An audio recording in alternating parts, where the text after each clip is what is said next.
I got some great friends with me. I got Jack Posobiec, Andrew, producer Andrew, Blake Neff, producer Blake, wow, and Tyler Boyer. We have an entire roster. What could possibly be going on where everyone is making and carving out time? I could tell you what's going on. It is, we were highlighted on a certain show called South Park rather prominently. I'm going to throw this to Jack just to kind of set the table because it's easier to have somebody else talk about yourself than you talk about yourself. Jack, what on earth, did I appear on South Park? So sort of, right? In this new South Park episode, there's definitely Charlie Kirk's fingerprints, Charlie Kirk's DNA, if you will, have made their way through the cultural tableau into South Park. Charlie Kirk is mainstream now. Charlie Kirk is part of the zeitgeist. And in this episode, Eric Cartman, of course, sort of the fast talking and loudmouth Eric Cartman that he is, he sort of tries to become Charlie Kirk. So he isn't, doing a parody of Charlie Kirk. What he's doing is he's trying to become sort of like the South Park elementary version of Charlie Kirk, because as it turns out in the episode, Eric Cartman is competing for the Charlie Kirk Award, which shows that there are now kids all across America who are trying to become Charlie Kirk in this new South Park episode. I mean, it's something where 5 years ago, 10 years ago, I never would have believed that this was something that would be on South Park. Totally. And so let's play the first one here. We have a whole gang, and we're going to kind of take one at a time. Let's just play cut one. And so for those that don't understand, South Park is very popular, or you don't follow it, has a lot of cultural power. Obviously, they're very nasty towards conservatives. They were very nasty towards President Trump in the prior episode. But I think a lot of it was hilarious towards me. I think we'll go through. I got to be honest. Some of it was very funny, and I don't think we should have too thick of skin. Let's play part one, which is cut 402. Now, watch as Fly Donovan totally destroys these woke liberal students. Welcome to the channel, guys. Looks like a lot of whiny babies have a problem with what I say, so prove me wrong. Hey, Clad. Well, you said nothing good ever came from the Jews, but if that's true, why are bagels so yummy? Yeah. Well, you've obviously been taught by the Jews to have a problem with this school and with America, so let me ask you this. What is your definition of a woman? What is my what?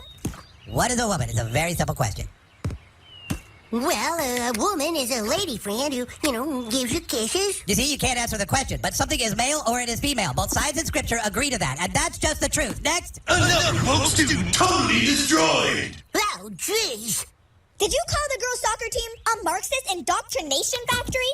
That is correct. We actually beat the boys 4-0, You can whine about American oppression all you want, but you're using an iPhone made by the free market to complain about a system that gave it to you. Girls have it way easy in America, and that's just the truth. Woke student totally pwned. Women have it good in America, just like black people do. Black people have everything handed to them.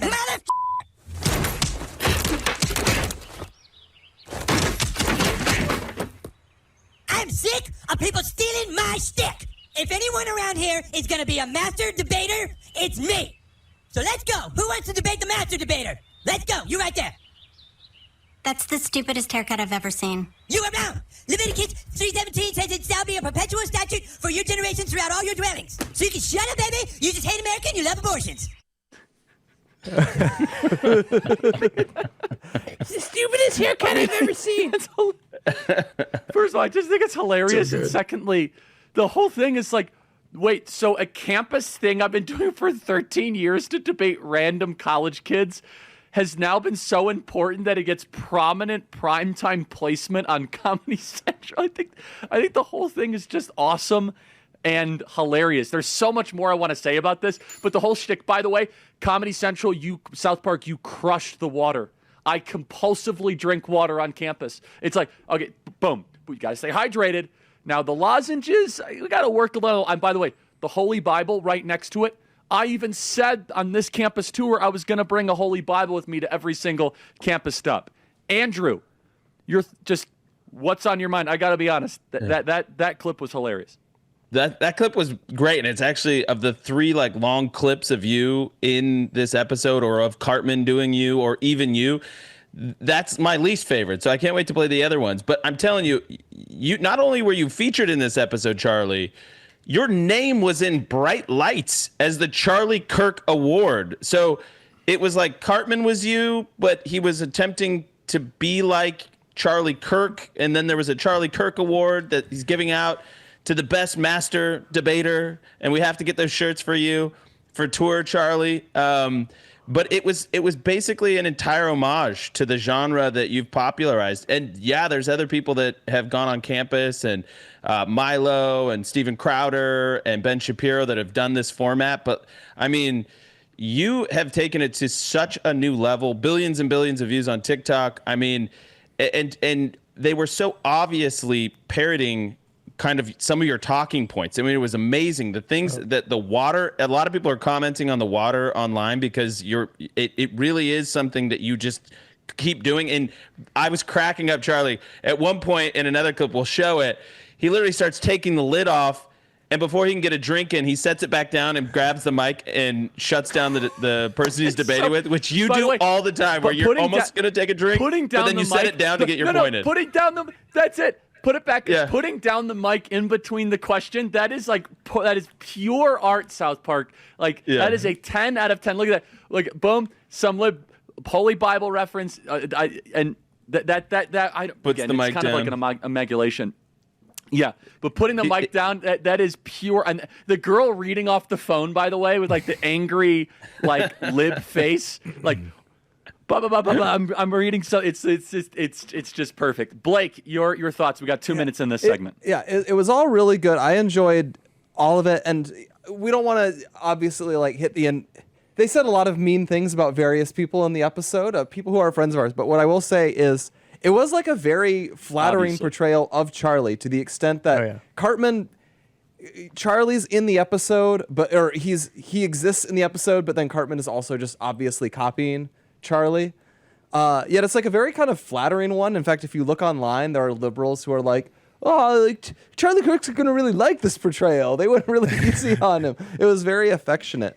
The one thing that annoys me, to be honest, although it's also like funny, is they have, Clyde Donovan is kind of parodying us, but then they have Clyde like say all this like Jew hate stuff in the episode, and I thought that was where they really misfired. Yeah. And I kind of wish we could have like a giant like throwdown between the people who accuse Charlie of being like a wild anti-Semite and the ones who accuse him of being like a ridiculous Israel firster, and like they can annihilate each other like matter and antimatter. I think isn't that what Clyde basically was, right? Clyde was basically like the not Charlie. Yeah, like it simultaneously gets Charlie ticks, but it is like the people who kind of get in on the action and try to like copy it, but they're like not as good. They're just not as good at it. I saw Clyde as like an amalgamation of like a bunch of different characters. Like he's got like the supplement, which is very common. It's whether it's Alex Jones or whether it's Joe Rogan or anybody that's considered right coded online has a supplement brand. So that was like pretty funny, actually. But yeah, I think all the Jew stuff, that was definitely my least favorite part. But I also thought it was interesting that Cartman, who has the Charlie Kirk haircut, was quoting Leviticus and basically debating abortion the whole time. So I thought that was actually pretty spot on. What do Andrea Bocelli, Steph Curry, Justin Bieber, and Tim Tebow have in common? All of their mothers were encouraged to end their pregnancies. When a woman faces an unplanned pregnancy, she is often pressured to end her child's life. She wants to make the right choice, but society and those around her are telling her that her baby is not a life. That's where the Ministry of Preborn steps in. Preborn and their network of clinics offers compassionate, loving care to mothers and the support they need to help them choose life, including a free ultrasound. Once a mother hears their child's beautiful heartbeat, she is twice as likely to choose life. If you consider yourself pro-life, it's time to join forces with Preborn. I'm a donor, and you should be too. Together, we can empower women to choose life, empower the truth of motherhood, transforms families and futures. One ultrasound is just $28, and a $140 gift will help to rescue 5 babies. When you donate monthly, you'll receive stories and pictures of lives you helped to save. please dial pound 250 and say the keyword baby. That's pound 250 baby, or visit preborn.com/Charlie. That is preborn.com/Charlie, sponsored by Preborn. Tyler, I want to just ask, Tyler Boyers here, runs Turning Point Action, has been around for a decade at Turning Point USA. Tyler, when you first started, could you ever imagine that this journey of our work on college campuses would be not just a one-liner, but prominently displayed on a major show as South Park, a cultural institution? Tyler, before we play more pieces of tape, just reflect on the cultural powerhouse and how we are living rent-free in the feeds of the producers and the writers of South Park. Tyler. Charlie, I was just thinking about this because you're not far from a campus that I was just reminiscing I had gone to all by myself, and there was nobody there, and you're hauling out tables. I mean, Charlie can remember all this. Hauling out folding tables and being out there, and we've talked about this frequently about how crazy it is that we just go out there and there'd be nobody, right? Like it would like an hour would go by and like 15 kids would go by, and one would kind of stop and like flick the stuff off your table, and you'd have to try to engage them a little bit. Yep. And now it's like it's taken over TikTok, it's taken over all social media. You've transformed the entire dialogue that exists in America between young men and like crazy woke, psychotic young people who have been indoctrinated, and they're changing their minds every single day from this. And now for it to be, I couldn't even imagine, because I when I've been on those trips 10 years ago, Charlie, like going to every campus, I would stay up late at night, and the only thing on all night long is South Park on Comedy Central. So I would kind of like turn it on and do work and zone out. And for all of this to be all in like one place now, where they're like actually, revering Charlie Kirk on South Park, is just like so mind-boggling to me. Like I don't even feel anything right now. It's crazy. It's like, well, and for me to depersonalize it, and Blake or Andrew or Jack can chime in. The thing I'm actually most proud of is the concept. Yeah. Okay, the name is obviously cool, but the fact that a concept, Andrew or Andrew chime in, that Andrew, you remember when you and I were like, hey, we should do more of these campus tour stops. They kind of come up to the mic, we film it, we put it on the internet. That we did not just go viral, but we created a recognizable genre, like a genre of viral videos. And the editing style. Like I said, there's other people that have gone to campus for sure. Nobody had the infrastructure like Turning Point USA with all the campus chapters that were able to, because people don't understand, you have to be a registered student group in order to reserve the space and get the permitting. And I mean, we have thousands of chapters with hundreds of thousands of students all across the country. And so it's really, there's nobody that can do it at the scale that Turning Point can do. But even the editing style that our team that's watching us do this right now has been a part of, creating that split screen effect. I mean, these are their ideas of how to edit these videos, and it's fantastic to watch them even capture that and to emulate that. But yeah, when you think about it, I mean, Charlie, I remember when we were problem solving what to do on campus, because we would have 3,000, 4,000 tickets by students that would ask for tickets to these events. And then the campuses would give us a tiny little room that would seat 400 kids. And they wouldn't let half the people in. The people would be mad at us like we had done something wrong. And so I'll never forget it. It was out of necessity that this like quad image that is now permeating culture was born, where it was like, hey, let's just go set it up in the quad, and we'll put loudspeakers up and a mic, and we'll just kind of do it out where everybody can come, and you don't need to have a seat or a ballroom or a lecture hall, and they can't screw with us out there. And I remember when it was at Cal Poly San Luis Obispo in Blue, California in the spring of 2024. It was one of the first campus stops, and about 1,000, 1,500 kids show up, and they just started singing the national anthem organically out of nowhere. And I remember seeing that clip, and I had chills, and I said, Charlie, something's happening. And you looked at me and you were like, it's like something is really happening. And it took the news media like another year to figure it out, but we knew exactly like when it congealed, when it like came to a head, and we could feel the energy really gathering. And the fact is that, much credit to the team, because as big as the fall semester was ahead of the election, spring semester was twice as big online. Yeah. That's exactly right. Okay, after the break, we're going to play more of our viral and pretty amazing moment on South Park. And look, we're conservatives. We have good senses of humor. You guys can make fun of us. We just kind of roll our eyes. We say whatever. And honestly, some of the one-liners, they kind of captured some of the stuff. And we're going to get to the funniest parts have yet to come, where when I saw this, I was like, not just laughing out loud. I was laughing uncontrollably because just the way the best humor is that it's a little skewed from the truth. It's just like a little bit more of a push of an exaggeration. And I think that they hit the mark on some of other parts of it. It's kind of shrug your shoulders, whatever. And Blake, can you mention, Blake, you put something in the chat just super quick. You said TikTok is why this episode happened. I totally agree with that. We decided to embrace it in kind of a contrarian way. In fact, I was very anti-TikTok, and Blake, you kind of challenged my assumptions. You were like, well, why don't we just call it their bluff? So you deserve a lot of credit for that, Blake, for kind of being, I don't know, like annoyingly contrarian in our group chat. But Blake, can you comment on that? Because the TikTok was one of the reasons why this cultural victory happened. Yeah. I mean, credit also to Republicans for fighting back, because I think them basically threatening to ban TikTok and saying we're ready to do that made them much more willing to play ball and be pro free speech, actually. And I just want to also shout out Ryan, because Ryan was also a big advocate on that one. But I think the reason I say that TikTok is why this happened. Ryan is the maestro there. Yes, Ryan's amazing at it, but it really set that type, which is people getting those digestible clips where, that's what they're parodying in the episode. Woke student totally destroyed, and so you get a good clip, a good exchange between Charlie and a liberal student on campus, whether it's on, abortion or Trump or January 6th. Do you know what the funniest part about all this is? Charlie and Andrew probably remembers this. Remember when YouTube was shutting us down for saying those things? Remember when we were highlighting, we were saying woke student destroyed, and they're like, we don't like you saying that. And so we actually had to change. Yeah. The earliest clips that we did from campus, they didn't like that. And now it's great. Yeah.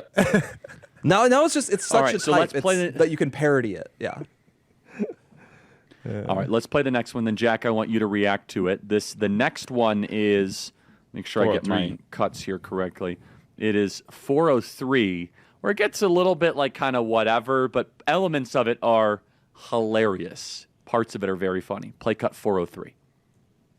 Watch as Eric Cartman shuts down these woke liberal students. Oh my God, what makes you think you have the right to say what I do with my body? Let me ask you something. If a pregnant woman is killed and the baby dies too, why is the killer charged with a double homicide? Well, because people have different beliefs. It's not about belief, it's about truth. Science confirms life begins at conception. So yes, Jeremiah 1:5 says, before I formed you in the womb, I knew you. But it's just morality that demands we protect the most vulnerable. So let me ask you, when do you think life began?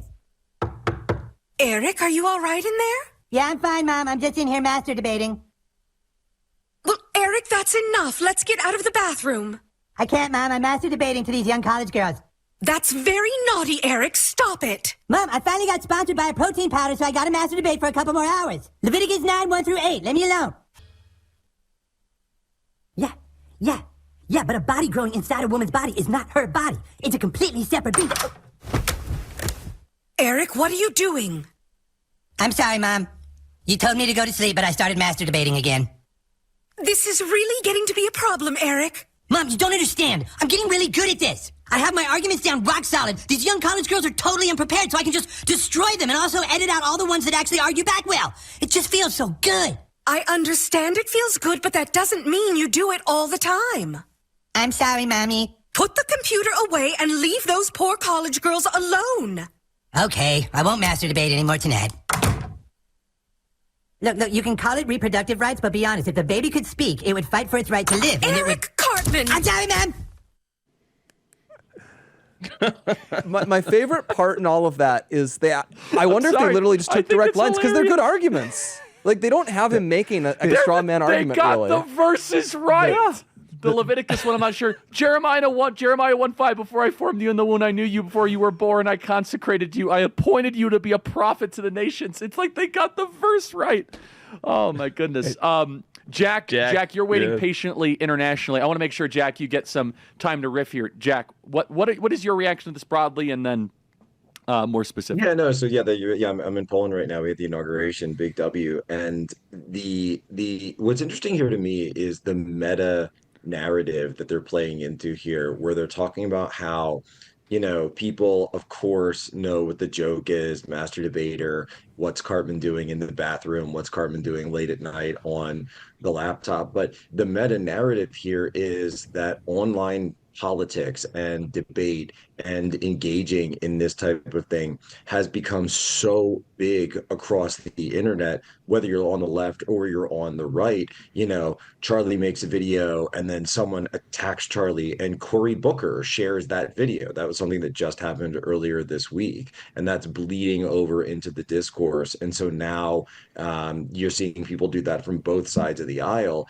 And so it's like that's become the new national pastime, sort of these TikTok debates and stitches and going back and forth, even more so. And of course, they're playing with it in a funny way, but they're saying that it's become so addictive that it's even more addictive than other, online behaviors that had been in the past for Eric Cartman, to the point where his mom's got to go in and get it. And I think what they're getting at here is that is what's drawing so many more and more people to interact in these ways online. And it's a totally new kind of behavior that's even gone. So yeah, of course they get into the campus stuff, but even beyond that, it's a whole online culture now too. Andrew, do you want to chime in? Or yeah, Tyler, I love please. what Jack is saying, and Whichever. To your point, Charlie, because Jack is chiming in from abroad and making time for this. I wanted to, I was talking about that moment from Cal Poly where they just spontaneously started singing the national anthem, and that was a real moment. It was a real moment where we realized this momentum was growing, and so let's just keep putting out. Tents in the middle of the quad. Content. Jack was there and had your back, Charlie, for one of the most viral clips of the fall run up to the election, and that was at Penn State. And Charlie, you lost your voice. I'll never forget you tried to interview Megyn Kelly on the Charlie Kirk show, and you couldn't talk because your voice was gone.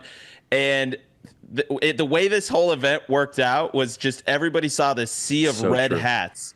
And Jack was there to have your back because you couldn't talk. Jack flew in, got there for you. I literally could not talk.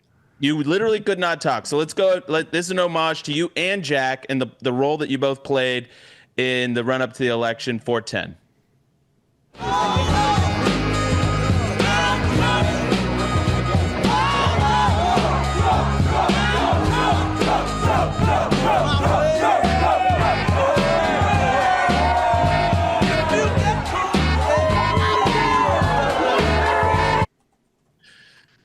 So a little hat tip, a MAGA hat tip to both of you on that one. My favorite that was wild. I mean, well, thank you. I remember Penn State and really just any, I was a college Republican guy in the past. When I was coming up, we didn't have Turning Point USA. And to think that you would see a campus crowd like that at any Pennsylvania college, let alone Penn State, in an election year, key race, which obviously went on to be very, very successful. Pennsylvania was the state that put us over the top in 2024. I would say it was that event, being there with Charlie, seeing the response. That was when I knew. I said, guys, we're going to win Pennsylvania. Well, we almost won Center County, where Penn State is based, and that event had a big movement for it. Rural county like that in that part of the country, or that part of the state. So that is not a state that's ever competitive. I would always tell people, don't waste your time in Center County. Go blow out Lancaster and York County and Amish country, all these areas. And then of course the Southwest with the Trump vote. And suddenly Charlie Kirk is putting Center County in play. All right, I want to play the last and remaining and probably the biggest. So I was told going in by Brian, my South Park Sherpa, and by many other people, that if they say your name, that's a big deal in South Park world. Would you guys all agree with that? It's one thing to have him kind of play you and kind of do the theme. It's a whole different threshold if they say the name, because that's a rare. I don't even think they said Glenn Beck's name. Maybe they did. Maybe they didn't. I'm not trying to compare. I'm just saying that other conservatives had not. Yeah, and so the name is not always said. So that's what I was told going in. I was like, okay, great. I haven't watched the show in quite some time. and then this hilarious. I think this is the funniest of all of them. The exchange is hilarious. Play cut 404. Hello and welcome to the 3rd annual Charlie Kirk Award for Young Master Debaters. More and more young people today are learning to fight for America through masturbation. We're here to honor the recent efforts of a brave young man who has been furiously masturbating for the past several days and has won himself not only this trophy, but also an all-expenses-paid vacation to a beautiful 5-star resort. He has proven himself the true champion. Please welcome the best young master debater of our time, Clyde Donovan. Clyde! No! That's my trip to a 5-star resort! Come on, Eric, let's go. Thanks, everyone. The Civil Rights Act was a huge mistake, and, I don't know, lesbians are an abomination of God. You all stole my stick! Yeah.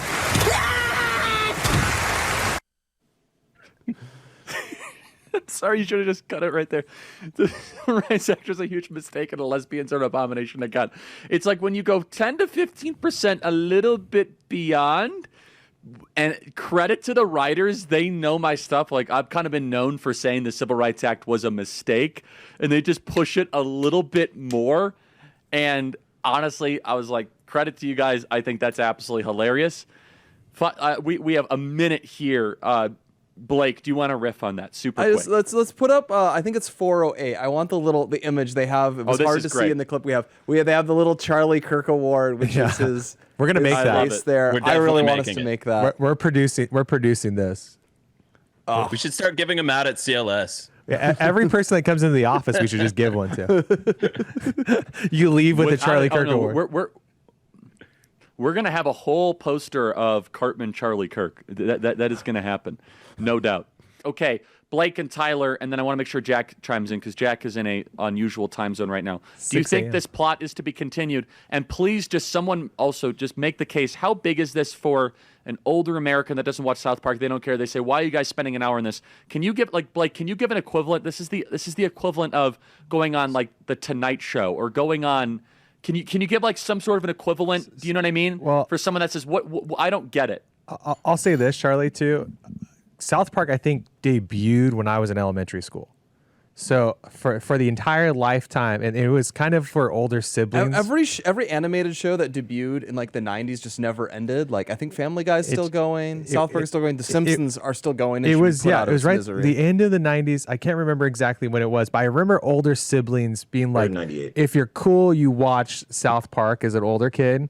And like it's just stuck with millennials like through our entire. And I think that's what's kept it alive. It's had real staying power. It's reinvented itself several times. So you're at the point where it's probably the most culturally relevant animated show, at least in related to politics topics. Edgy. And and it's slightly edgy and has been for over 20 years at this point. For millennials in particular. And but Gen Z watches it too. Yeah, because it's like it's the little brother thing again. It's like just cool because it's just been around and it's funny, it's edgy, and it's it's what's kept Comedy Central alive, quite frankly, in a lot of respects.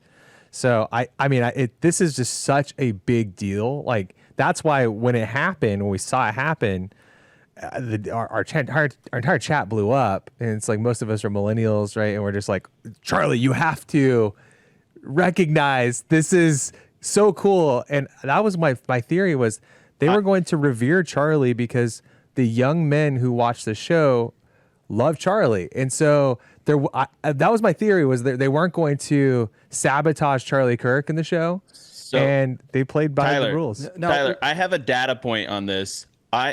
I got more congratulation texts than when we won the election in November. I got more, oh my gosh, this is so cool, congratulations, Charlie must be over the moon, whatever. When the South Park trailer came out for this episode, then when we won the election. That's how big of a deal it was. All right, Jack, close us out strong remotely. Thank you for taking the time, Jack. Close us out strong. 3 minutes. Yeah, I mean, look, we're talking around it. For Gen Y millennials, this is the Seinfeld, right? This is like being a celebrity guest appearance on Seinfeld, as big as Seinfeld was in the 90s going in. And really, Seinfeld ended right around the time that South Park started. So it kind of makes sense that a lot of that irreverence would go into the new series.